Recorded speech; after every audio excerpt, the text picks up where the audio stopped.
I'm Owen Bigland. This is the Inside Edge video blog. Okay, I've had a number of my viewers ask me to comment on this April 3rd Housing Action Plan press conference that David Dweeby and Ravi Kahlon, our housing minister, put on. It was called Homes for People. It was like a little dog and pony press conference that they put on housing. And, I've seen many of these. The NDP loves putting on these little shows. I'm not going to comment on it too much. I've got the summary here of what they talked about.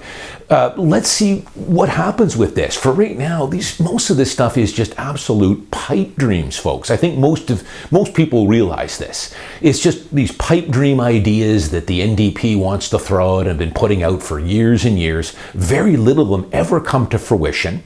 Very little of them have even a hope of coming to fruition. It's just a lot of talk, like the NDP likes to do, to buy votes, to make it look like they're doing something to help you. When I've said all along, I do my little caveat here that it doesn't matter if it's the NDP, the Liberals, the Conservatives. They're all inept. None of them are your friends. Focus on you. Focus on getting better at your job, making more money, investing your money, getting qualified for the mortgage, getting a home you can afford, and then hanging on to it. Don't rely on these government promises for anything. They're not going to help you. They're not here to help you. They just want to buy some votes with these pipe dream ideas here. And that's what they're good at. So I'll just quickly go through some of the things that they're promising here. And then after that, let's see if they ever happen. Most of them won't, as I think most people realize. The numbers just don't make sense. And like everything the NDP does, they make a lot of promises, but they don't give you a whole lot of detail. There's no meat and potatoes here at all on how they're going to do these things. But they're doing it to buy votes. First thing, they talk about the missing middle. They want to introduce legislation later this year to make secondary suites allowable in every community in BC, beginning in early 2024. Okay, good idea. But you got to remember something here. The NDP here doesn't call the shots with this. They have to work. Sure, they can legislate some new rules here, but they have to work with the municipalities, the city of Vancouver, the city of Richmond, the city of Burnaby. They got to go through the NIMBYs and all the other stuff. Listen, it's great to be able to add a couple of secondary suites in every neighborhood to a single family home. That sounds great. But there's things you have to look at when you're creating 2- and 3-fold density in these single family neighborhoods. Things like parking. You go from 2 cars to 6 or 7 cars now for every lot. The infrastructure, all these things need to be upgraded to accommodate this density, and that costs billions of dollars. But it sounds good that, hey, we're going to allow secondary suites in every neighborhood. Hey, great. If you're a homeowner, it'll probably increase the value of your home being allowed to do that. But whether it gets done, let's wait and see. So some other things here too. Development process, permitting and approvals. Again, great. Speed up the development process, all the red tape. A lot of it, though, of course, is a ton of money there, too, that the city, the province, they all collect in permit fees and rezoning fees and everything else. I'll see that one I'll believe it when I see it on that. And again, they're working with the cities here. EB and the housing minister can mandate new regulations and stuff, but it's still got to be done through these cities here. So we'll see what happens. I mean, they've got their hand out at every corner here. They don't talk about that. The NDP, City of Vancouver, City of Richmond, they make hundreds of millions of dollars off this permitting process. That's where they should start cutting those fees, but you'll never see that. The numbers now are crazy. For every 1-bedroom condo in downtown Vancouver, something like $120,000 goes into fees to the City of Vancouver. For every 2-bed, it's over $200,000. You never hear about that talked a lot about. There's why homes are so expensive, because they've got their hands out at every corner, these governments, provincially and locally at the city level. Flipping tax, God. did a blog on this 3 or 4 months ago. As you guys know, this flipping tax, go back and watch my blog on the flipping tax. There is no flipping going on. The cost to buy and sell real estate in Vancouver, the friction costs, are obscene. Some of the highest in North America, with the property transfer tax, the GST, when you throw in real estate commissions, 2 set of conveyancing charges, capital gains tax if it's a rental property or an investment property. I've just loosely gone into the MLS. I did this about 2 months ago when I did that last video. I pulled 100 condo sales in downtown Vancouver just to see when the last time those were on the market. I couldn't find any. I found 2 out of the 100 that were sold within about an 18 to 2 year period. And the reason for that doesn't mean they're flipping. As a matter of fact, when I went in to see what they paid for these units, by the time they deduct their costs, their commissions, they weren't making any money on these. So these weren't a very good flip if that's what they're trying to do. Obviously something has changed. Maybe they got a job transfer, maybe they got a divorce. There's lots of reasons why someone needs to buy and then they sell in short order. Don't fall for the flipping tax here, guys. It's non-existent. Anti-money laundering they talked about. So no specifics were announced on anti-money laundering initiatives. Well, of course not, because there is no money laundering. I still see people on Twitter saying that that's the reason why they haven't bought a house. All these guys buying homes with suitcases of cash. Guys, how many blogs have I done on this? How many inquiries have we done? And we've spent, what, $40–50 million total looking into this?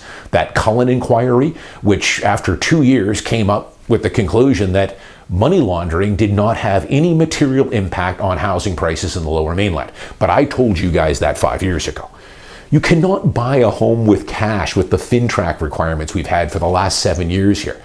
And I've often pointed out here, even if with the NDP numbers of, what did they say, $5 billion was laundered over the last 10 years, $5 billion, folks, is peanuts. It won't move the needle one iota on a $1 trillion business. I always tell you guys, my office alone does over $2 billion a year in sales every year. So it doesn't move the needle. How many years are we going to go on about the money laundering? Has anyone ever been charged with this money laundering? How many homes have been repossessed? There's absolutely people over the years that have bought homes in the Lower Mainland with money that was not declared in Canada. But is it anything substantial that would have any influence on the overall prices? No. Get over it. There's a lot of people, though, that still like to use that as an excuse. Few other things. Labor. The province will create a future-ready plan to connect people to relevant skills and training in the construction sector. Hey, that's great. That's the one maybe good thing that's good. For you young people out here, don't overlook the skilled trades. I've talked about this many times before. Concrete guys and crane operators and electricians and plumbers and skilled labor. It's a pretty darn good career to get into. And we've got a huge, huge shortage of these type of people working. And that's one of the reasons why there's no supply coming on. There's no cranes in downtown Vancouver. We've got a major construction shortage here. We have no workers. Nobody wants to get into that field, I guess. But, if you're just a general laborer making $20 an hour, that's pretty tough to live in Vancouver. But for some of these skilled trades, don't overlook those. So, hey, maybe a good idea. Rental housing. Talked about a renter's tax credit of $400 a year if you're making between $60,000 and $80,000. $400 a year. I don't know what that's going to do for you. I mean, that might help cover your Starbucks bill for the year, but I don't know. $400, is that going to move the needle? I don't know. I don't rent. Maybe someone can tell me. Again, it's going to buy votes. Looks good. We'll vote for us, and we'll give you $400 every year in the mail to help you with your rent. Crazy. The final one, affordable housing. I've told you guys, back on rental housing. None of that is on the horizon. I've done 2-part blog there about how a lot of these luxury condos are going to be converted now to market rental buildings. Those are years and years and years away. Many of them will never get built. It's just a pipe dream.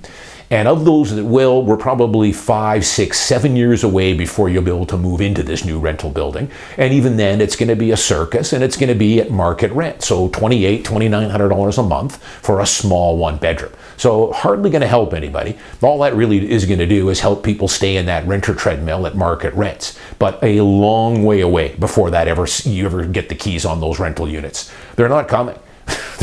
And a lot of them will never will. Final thing, affordable housing.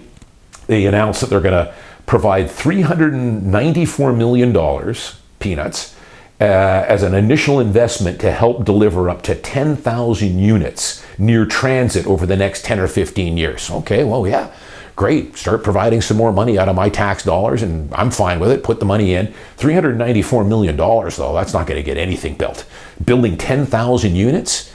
I don't know. Someone can do the math on that. We're talking billions we're going to need. 5, 6, 7 billion, 10 billion or more to put a dent in that. This is just, again, buying votes, small amount, not going to do anything. So we'll leave it at that. That's it. The little press conference here, home for people.